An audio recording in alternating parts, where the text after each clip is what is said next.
wonderful culture change that was going on in the Secret Service not long ago? Yeah, well, that was a lot of BS because what Clancy did was he moved out several top managers who were part of this culture, but he replaced them with people who have the same culture. And the fact that nobody in the Secret Service even told him about this incident at the White House until 5 days later tells you what the atmosphere is. The atmosphere is that you will be punished if you report problems or threats. You will be rewarded if you pretend that everything is fine. And that's part of the culture that Clancy will never change because he's part of that culture.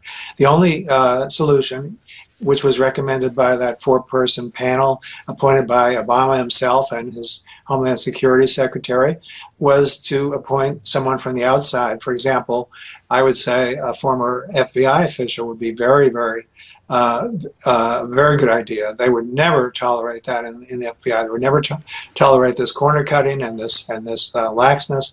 I've interviewed, I've done books on the FBI, on the CIA, and the Secret Service, and I've interviewed the top management at all those agencies, and I am appalled at some of the officials at the Secret Service whom I've interviewed. They're just pathetic. Let me say this, I got about 45 seconds left. In your opinion, then, how safe is not only the presidency, but the nation, if these are the kind of people who are part of the Secret Service and protecting the integral parts of this government?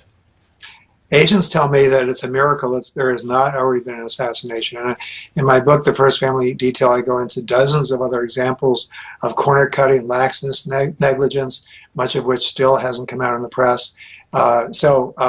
It really is a miracle that he hasn't been assassinated. And, I lived through the JFK assassination. I know how devastating it can be to the whole country. And regardless of what party we're in, we don't want another assassination. And, the only solution is for Barack Obama to wake up and understand the danger.